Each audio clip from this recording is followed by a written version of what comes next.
A simple woman was mocked for unloading a rust-patched motorcycle from the back of an old pickup, for wearing a canvas jacket instead of branded leather, for being a woman alone at the edge of the paddock without a team, sponsor, or name. They laughed at her gear, called her bike a museum piece, and whispered that she wouldn't last a lap. But when the rain came and the others skidded off the racing line, she rode clean, not fast flawless, one by one.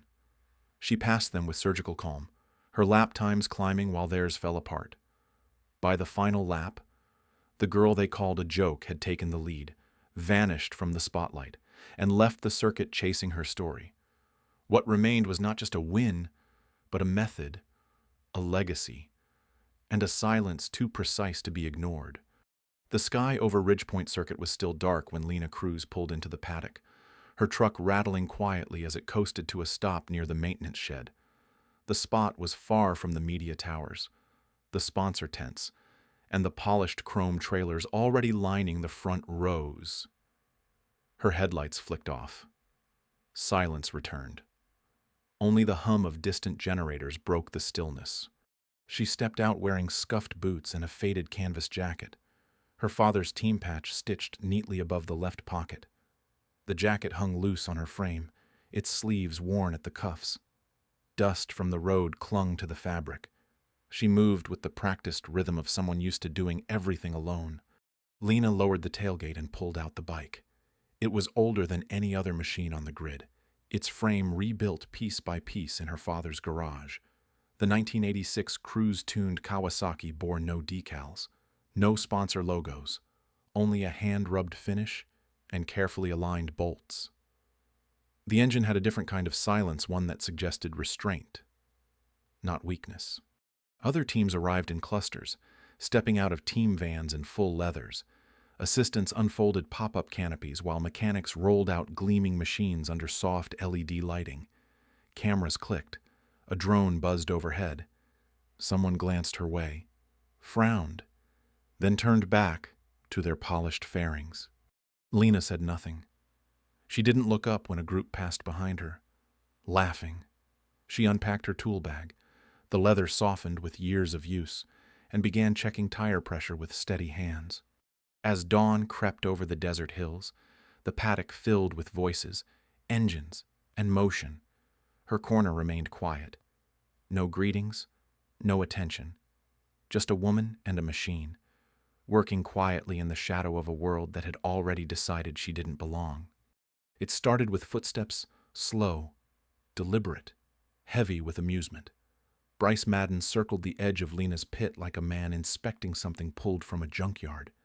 He wore his custom leathers half-zipped, sunglasses perched in his hair despite the rising sun. Behind him trailed 3 more riders in matching colors, their helmets tucked under their arms like props. They didn't bother lowering their voices. "You've got to be kidding me," Bryce said, nodding toward Lena's bike. "That thing still run on a choke. Or are you planning to push it?" His laugh was sharp and performative, loud enough to draw glances from other teams nearby. One of the younger riders chuckled as if on cue. Lena adjusted the rear stand and didn't look up. She checked the chain tension again. "Hey," he continued, louder this time. "Anyone know what year that fossil is? Looks like it belongs in a museum." Tessa Vance appeared beside him. Her suit gleamed silver under the overhead lighting. Her lips curled into something halfway between pity and smirk. "Sweetheart," she said to Lena, "I think you got turned around. The vintage show's over at the fairgrounds. They do this kind of cosplay on Saturdays." A ripple of laughter spread from the row of nearby pits. Someone took a photo. Lena could hear the soft click of a phone camera behind her as she knelt beside the toolbox. Tessa leaned closer. "You do know there's actual competition out here, right? I mean, real racers. Not just hobby mechanics with something to prove." Lena stood slowly, tightening a bolt on the rear brake caliper. She glanced at Tessa, nodded once, and went back to work. It was the only response she gave. Reed Callan arrived 10 minutes later. The former pro had traded his racing suit for black slacks and a slate-gray jacket stitched with the Solstice GP emblem. He stood with his hands behind his back, watching from just beyond the line that marked Lena's pit space. "Everything all right here?" he asked, his tone smooth but rehearsed. Bryce stepped back as if yielding space to authority. Tessa folded her arms, her expression mild now, as though she'd been offering friendly advice. Reed took a few steps closer. "Miss Cruz, isn't it?" Lena gave a short nod, not looking up from her engine casing. "We're always glad to see new entries," he continued. "It takes courage to show up. But I hope you understand what this event demands. It's not just about grit. It's about standards, equipment, preparation." Lena reached for her tire gauge, her movements unhurried. "Some people come here to test themselves," he said. "Others to make a statement. The track doesn't care either way, but it does have consequences." He offered a smile that never reached his eyes. "If at any point you feel out of your depth, just let one of the stewards know. There's no shame in stepping back before it gets dangerous." He turned and walked away before she could reply, his voice drifting behind him to the media cluster assembling by the main trailer. By noon, Lena's pit was the only one without a branded banner or sponsor flag. Her canopy was held down with old toolboxes. Her seat was a folding stool from the back of the truck. Her tools lay neatly aligned on an oil-stained canvas roll bearing the initials GC, her father's. Throughout the afternoon, people passed by. A few looked. Most didn't. One of the younger techs from another team bumped her rear wheel stand, sending the bike teetering slightly before Lena caught it with one hand. He didn't apologize. Later, a tire was gone. She found it 2 pits down, tucked behind a water barrel. No one claimed to know how it got there. At twilight, she returned from a mandatory briefing to find the brake fluid reservoir half open. The cap sat at an angle, threads barely engaged. Not enough to leak during a visual inspection. Just enough to fail under pressure if left unnoticed. She tightened it herself. Said nothing. Checked the rest of the system by touch. The next morning, she arrived early. Her canopy was intact, but something else had changed. The side of her fuel tank bore a long, deliberate scrape. The Cruz crest, her father's original hand-cut decal, was sliced diagonally, its center marred by a jagged gash. She stood over it for a moment, her fingers brushing the edge of the cut. Behind her, voices echoed from the front pits. Bryce was giving an interview. Tessa was laughing again. A drone passed overhead, filming the favorites for broadcast. Lena didn't flinch. She stepped back, rolled up her sleeves, and reached for her cleaning cloth. She worked slowly, methodically, polishing the tank, restoring the surface without speaking. When the decal was clean, even if broken, she set her tools down and returned to her checklist.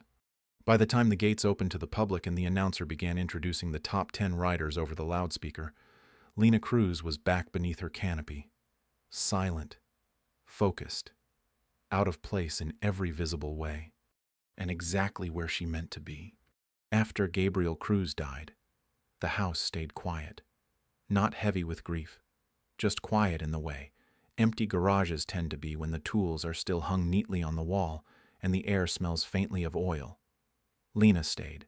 She worked part-time at a parts shop, paid the mortgage late more months than not, and spent her nights in the back room of the old shop where her father had once taught local kids how to tune engines and ride without fear.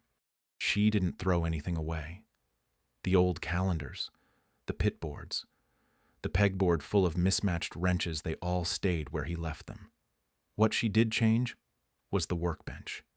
She cleared a space exactly 3 feet wide, swept it twice, and opened the battered red notebook that had once lived in his back pocket. It wasn't just a record of mechanical work. It was a theory book, written in grease and margin math. Gabriel had spent years refining a riding model he never got to use in competition, one that relied not on raw speed, but on anticipation. He had drawn grip maps of every desert track he ever rode, built corner-by-corner load profiles, and diagrammed throttle control arcs with ink so faded she sometimes had to trace them over just to read. The 1986 Cruz-tuned frame that sat under a tarp for 2 decades became her focus. She didn't rush. It took her 3 years. Every part that went on the bike came through her own hands. The engine was rebuilt twice after she wasn't satisfied with how it handled Torku, near Redline. She filed her own valve seats, cut new grooves into the custom sprockets, resurfaced the brake rotors with a hand tool. She broke a knuckle early on and kept the scar as a reminder to let Torku wrenches do their job. She didn't tell anyone what she was building. In Copper Hills, she was just the girl who worked behind the counter, quiet, always smelled like fuel. People noticed when she stopped dating, stopped going out, but no one asked what kept her in the shop until midnight. Most nights, that was fine. She wasn't building for attention. She tested it in the early mornings, before the sun had time to heat the asphalt into a mirror. Out on a cracked stretch of county road, she marked braking points with chalk and timed her curves with an old stopwatch. The bike didn't roar. It hummed with a rhythm she learned to interpret the way a pianist reads tone, each shift a measure, each lean a beat. The cruise method, as Gabriel had once dreamed of calling it, lived again in silence. When she felt ready, she applied for the Solstice Grand Prix. She didn't submit a resume, only the required form and a scanned copy of her license. Her registration photo was taken by a friend on a borrowed phone. The entry fee came from 6 months of savings, leaving nothing behind except enough for gas and motel food. Now, back at Ridgepoint. As the afternoon wore on, Lena finished adjusting her rear sprocket tension with practiced ease. She knelt beside the chain, fingers checking alignment by feel. Her torque wrench clicked softly. It wasn't flashy. It was precise. From across the paddock, Vic Herrera watched. He didn't call out. He didn't wave. He just stood with one hand on a nearby trailer fender, studying the way she worked. The 2-finger loop on the tension gauge, the half-beat delay before she rechecked it. These were movements he hadn't seen since Gabriel's last pro attempt, 15 years ago. Most racers just tightened until it felt close. This was calibration. When she stood, wiping her hands on a cloth worn thin with years, she caught him watching. Vic didn't smile. He just nodded once. Respect, recognition. Lena nodded back. No words passed between them. She didn't need anyone to explain what she already knew. Her father's work had never been broken. It had just been dismissed too early. Now, rebuilt by someone with nothing to prove and everything to remember, it was ready for the silence to break. She set the torque wrench back in its case and zipped the leather pouch. The initials GC, stitched into the flap, had started to fade, but the stitching held. The first practice session began under a sky that offered no opinion. Flat gray, dry, still. Lena wheeled her bike out from beneath the canopy and guided it to the grid lane without assistance. Other riders had crews, tire warmers, headsets. She had a torque wrench tucked into her jacket pocket and a checklist folded in half under the fuel cap. She waited for the green flag, then rolled gently onto the course. Her lines were clean, but cautious. She braked early, let the power build slowly. Where others attacked the track, she read it. Her lap times were posted quietly on the digital board near the pit lane, a full 25 seconds slower than Bryce's third pass. He noticed, loudly. "She's out there taking a scenic tour," he said, lifting his helmet off and grinning at the camera crew following him. "Did we open a beginner class this year?" One of the junior riders laughed. A few others just shook their heads. Tessa pulled out her phone and filmed a 5-second clip of Lena navigating Turn 8. The caption she added, "Yahar vintage fail," circulated within an hour, by lunchtime. It had more likes than most of the day's official race posts. Journalists stopped by her pit, not to interview her, but to glance at the bike and shake their heads with amusement. One of them asked another team for background. No one had anything to offer. She had no sponsor, no affiliation, no history in the circuit database. Just a name and a number. Lena returned from her second run and checked her tire pressure by feel, then by gauge. The right rear was half a pound low. She rebalanced it and said nothing. That night, back at her motel room, she opened the crew's notebook. The pages had grown soft with handling. New annotations filled the margins in Lena's smaller script corrections. Experiments, revisions on lines her father had drawn decades earlier. She set the book beside a half-full cup of coffee and laid her tools out in a perfect row across the desk. Outside, storm clouds gathered. By morning, the wind had picked up. The air carried the faint scent of static and dust. The official track forecast called for intermittent showers. The writer's lounge buzzed with speculation. "This track's going to separate the pros from the dreamers," one of the announcers said on the live feed. "That rain line in Sector 4 gets slick fast." In the paddock, Lena returned to her canopy to find her bike just slightly off-center. The chain had too much slack. Her rear tire was inflated unevenly, one sidewall firmer than the other. Her brake lever travel was longer than she left it. Not damaged. Not failed. Just off. Enough to make her question it if she hadn't known what to look for. She corrected everything by hand, slowly, carefully. No one approached.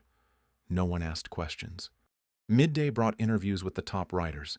Reed Callan took center stage in front of the media trailer, offering sound bites while crew members adjusted sponsor signage behind him. "We've got some strong writers this year," he said. "Lots of talent.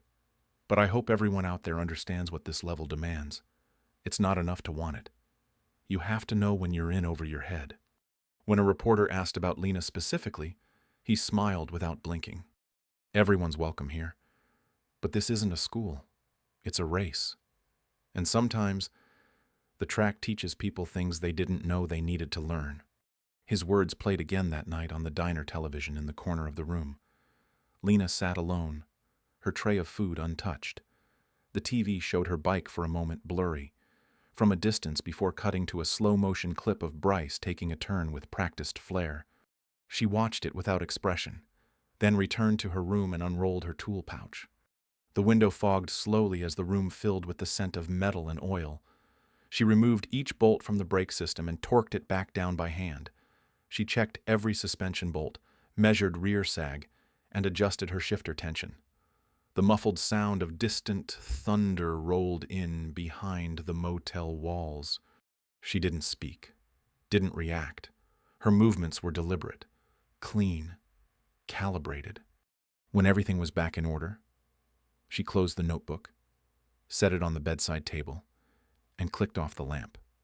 The torque wrench lay beside her on the floor, still warm from her grip. Outside, the rain finally came, soft at first, then steady. It tapped against the window in rhythm with the heartbeat of someone who wasn't afraid of the storm. She had already built for this. Rain moved in just before the warm-up lap, not a downpour, but a steady, cold drizzle that changed everything.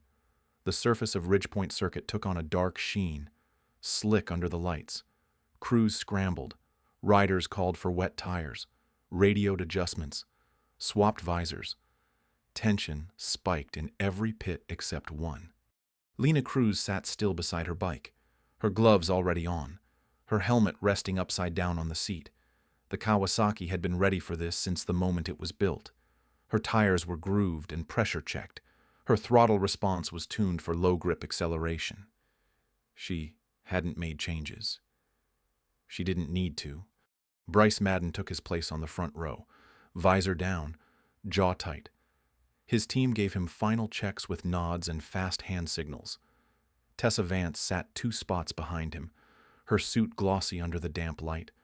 She spun her throttle once, twice, checking idle response. Lena wheeled her bike into place at the very back of the grid. 35th position. No one looked twice. Engines fired in sequence. The noise rose from a low growl to a deafening wall of sound. When the green light dropped, the pack launched like a shotgun blast. Bryce surged into the lead immediately. His line was aggressive. Tessa tucked behind him. The rest of the field jostled for early position. Spray kicked up from the rear tires, blurring the track in fog and oil mist. Lena released her clutch smoothly, rolling forward with no urgency. She took the first turn wide. Too wide. A commentator murmured, "She's offline already," as if confirming every assumption. Her bike's rhythm didn't match the others. Where they screamed and leaned deep, hers growled and stayed deliberate. Her body stayed upright longer into the corner, then shifted with a measured lean that looked out of place in modern racing. By lap 3, the leaders had opened a 6-second gap. Lena remained near the back, but then the board showed a shift. Her sector times, though still modest, were tightening by tenths of a second every lap. Riders around her began struggling with grip in the corners. One overshot turn 5. Another spun exiting turn 8. Lena didn't pass them aggressively. She just moved past when they lost control, like she'd expected it. Vic Herrera stood trackside, arms crossed, watching silently. At first, he'd seen what everyone else did, odd lines, early braking. But now, his expression had changed. He leaned forward, eyes narrowed. He saw it in her hands, her throttle roll, the way her weight shifted on the pegs. She's not reacting, he whispered to no one. She's predicting. The cruise model, a theory Gabriel had tried to bring to pro racing years ago. Dismissed as overly academic, too reliant on track evolution and micro-adjustments. But now, in the rain, it looked prophetic. Lena wasn't faster in the traditional sense. She was efficient. She rode off the main racing line, where oil hadn't settled and water ran thinner. Her throttle modulation was near perfect, matching the tire's grip window with mechanical rhythm. Her lap times improved steadily. Lap 7, she was in 24th. Lap 10, she passed a group of 4 in quick succession. All had lost traction for a split second. She didn't. Her bike cut through their chaos like it had memorized their mistakes before they made them. Tessa spun on lap 12, skidding through turn 9. She recovered, but lost 3 positions. Bryce, still leading, began to hear his crew's warnings. Rodriguez is climbing. One voice crackled in his earpiece. She's top 15. Where did she come from? Another commentator asked. Lena said nothing, still riding with the same rhythm as lap 1. Her hands didn't shake. Her lines never wavered. She passed another group in lap 14 too on the inside of turn 4, one on the outside of the main straight. Every pass was clean, decisive, unflinching. Bryce pushed harder. His lines grew tighter. His traction control kicked in more often. On lap 16, he locked the rear briefly on downshift and nearly lost the back end. Rodriguez is in the top 10, the broadcast said. The crowd had noticed. Fans stood beneath plastic ponchos, craning to see who the number 35 rider was. Drones hovered overhead, their feeds now focused on her movement. Her engine tone cut through the field deeper, slower, with purpose. Lap 18, 7th place. Lap 20, 4th. Vic watched with a look that bordered on reverence. The way she held turn 3, a long sweeper that had claimed 2 riders already, was unlike anything on the grid. She didn't fight the bike. She shaped to it. Let it work. Let the physics carry her. Lap 22, 3rd. Bryce saw her in his mirrors now. Her headlight bounced in the wet haze behind him. He rode harder, trying to hold the gap, but his rhythm was gone. His hands were tense. His throttle snaps too sharp. Lap 24. Lena drafted him down the long straight. At the braking zone into turn 7, she moved to the inside. Bryce defended. She stayed wide. It looked like she'd missed her chance until she rotated mid-turn and cut in, late apex. Perfect throttle balance. She emerged ahead by half a bike length. No contact, no wasted movement. Bryce didn't know whether to chase or recover. He bobbled turn 8. She didn't look back. The crowd erupted. The commentary booth was silent for a second. Then, that's Rodriguez. From the back of the grid, she just took the lead. Lena rode the final 5 laps with the same pace she'd started. No change, no grandstanding. Her gap widened slightly 4 seconds, then 6, then 8. Bryce fell to 3rd. His pace crumbled. His lines eroded. When Lena crossed the finish line, the clock showed a final margin of 11 seconds. It might as well have been an hour. She rolled into the cool-down lane and shut off the engine with one smooth flick of her glove. The bike hissed in the rain. Steam rose around the exhaust. She removed her helmet. Her face was calm. No smile, no anger, just focus. Track staff approached. She stepped off the bike and walked it to her paddock. No crew, no cheering, just her and the Kawasaki. Someone tried to shove a microphone in her face. She looked at it once, then past it, and kept walking. Her race was over. She had nothing left to prove. Lena left the winner's circle before the cameras fully converged. Reporters shouted questions from behind barriers. She walked past them without a word, wheeling the Kawasaki herself back to her paddock space. Her helmet hung from one handlebar. Her gloves stayed on. The bike hissed quietly, water steaming off the engine casing. Rain still tapped against the canopy as she packed her tools, folding the canvas pouch with the same care she used the day she first laid it open. A junior staff member tried to hand her a press pass for the podium. She shook her head once, didn't speak, and kept packing. By nightfall, she was gone. The story might have ended there. Had someone not uploaded a split-screen clip of her race lines against the broadcast's top rider overlay, the video showed what live viewers had missed. Her path was smoother, wider, calmer, in the wettest corners, where others skidded or slid. Lena's trajectory curved around the risk with uncanny precision. The video gained 50,000 views in its first hour. By morning, it had been reposted to every major motorsports forum with one caption repeated over and over: "How?" A retired race analyst named Daryl Wexler published a short piece later that afternoon. He noted that Lena's riding resembled an obscure theoretical model once proposed by a lesser-known engineer, Gabriel Cruz. Wexler had read the old submission 20 years earlier. The concept was dismissed back then for being too academic, too predictive to be practical. No one had followed up. Until now.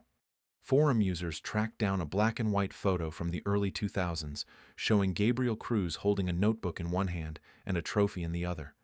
Then someone found a screenshot from Saturday's broadcast. In the corner of Lena's tool bag, barely visible, was that same notebook, its corner folded. Initials faded but legible. The pieces locked into place. "She's his daughter." One post read. She brought it back. Commentators who had joked about her during the race changed tone overnight. Sunday morning's analysis segments called her ride historic. Experts pulled data from sector cameras and drones.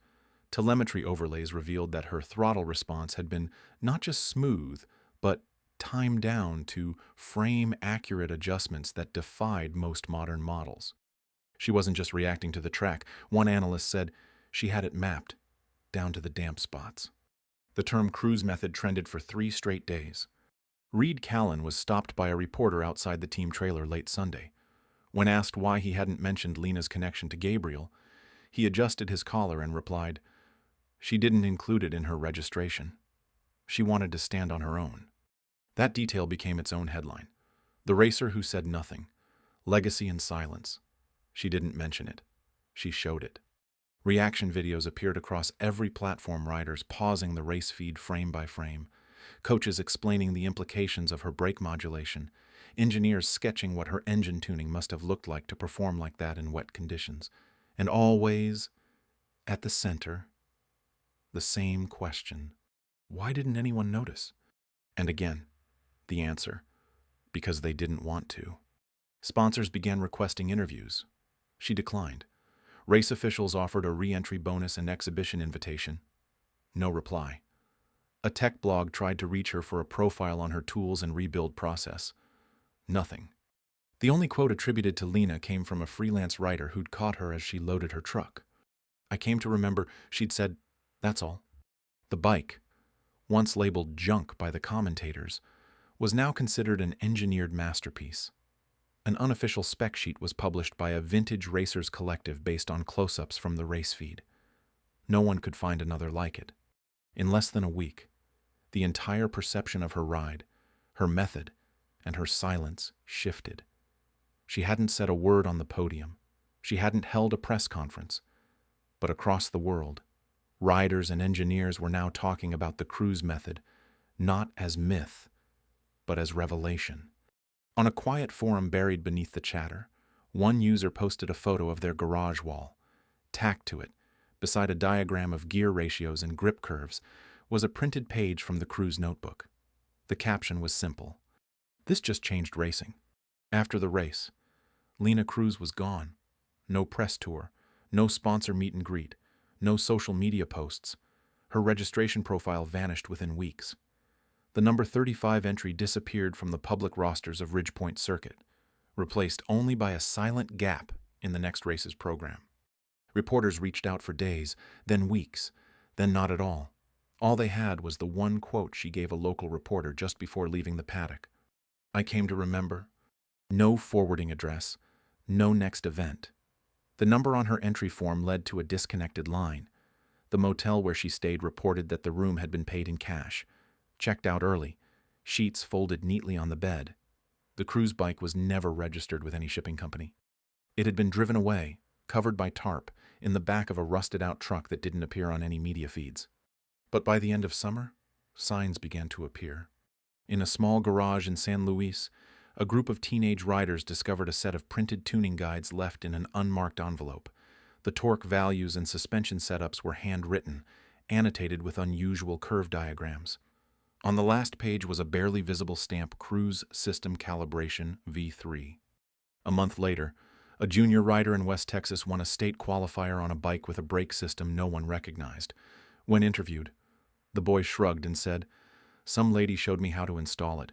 She left before the first heat."